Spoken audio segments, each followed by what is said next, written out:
ఈరోజు కాంగ్రెస్ పార్టీ గెలుపును కల్వకుంట్ల తారక రామారావు గారు అభినందించారు. వారిని స్వాగతిస్తున్నా.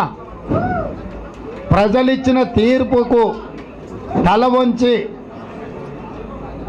కొత్త ప్రభుత్వం ఏర్పాటు చేయడానికి సంపూర్ణంగా ప్రతిపక్షము సహకరించి ప్రభుత్వ ఏర్పాటు ప్రక్రియలో కూడా ప్రతిపక్షాలందరూ పాల్గొని గెలిచిన పార్టీలే కాదు, నాయకత్వం వహిస్తున్న పార్టీలను కూడా కాంగ్రెస్ ఏర్పాటు చేయబోయే ప్రభుత్వ అధికారిక కార్యక్రమానికి అందరికీ ఆహ్వానము పలుకుతాము. తెలంగాణ రాష్ట్రంలో ప్రజల యొక్క హక్కులను కాపాడడానికి, పౌర హక్కులను నిలబెట్టడానికి కాంగ్రెస్ పార్టీ సంపూర్ణంగా ప్రయత్నం చేస్తుంది. ఇదే కాకుండా తెలంగాణ ప్రజలకు ఇచ్చిన 6 గ్యారెంటీలు, మిగతా ఏవైతే రాహుల్ గాంధీ గారు చట్టబద్ధత కల్పిస్తామన్నారో వాళ్ళకి ఇచ్చిన రాహుల్ గాంధీ గారి మాటను నిలబెడుతూ మా సహజ మిత్రులైన కమ్యూనిస్టులు, ముఖ్యంగా సిపిఐ కూడా ఈరోజు మాతో కలిసి ఎన్నికలలో నెగ్గింది.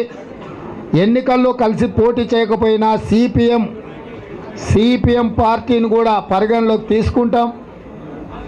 సంపూర్ణంగా సహకరించిన తెలంగాణ జనసమితి అధ్యక్షుడు ప్రొఫెసర్ కోదండరామ్ గారి సలహాలు సూచనలతో పాటు ప్రభుత్వంలో వాళ్ళ యొక్క ఆలోచనను కూడా పరిగణలోకి తీసుకొని ముందుకు వెళ్ళడం జరుగుతుంది.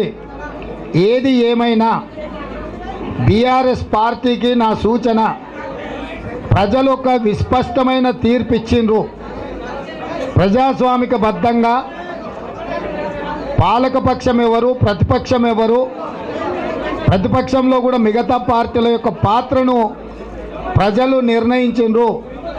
ప్రజల ఆదేశాన్ని ఒక సందేశంగా తీసుకొని వారిచ్చిన తీర్పును శిరస వహించి కొత్త ప్రభుత్వం ఏర్పాటు చేసి ప్రజలు కన్న కలలను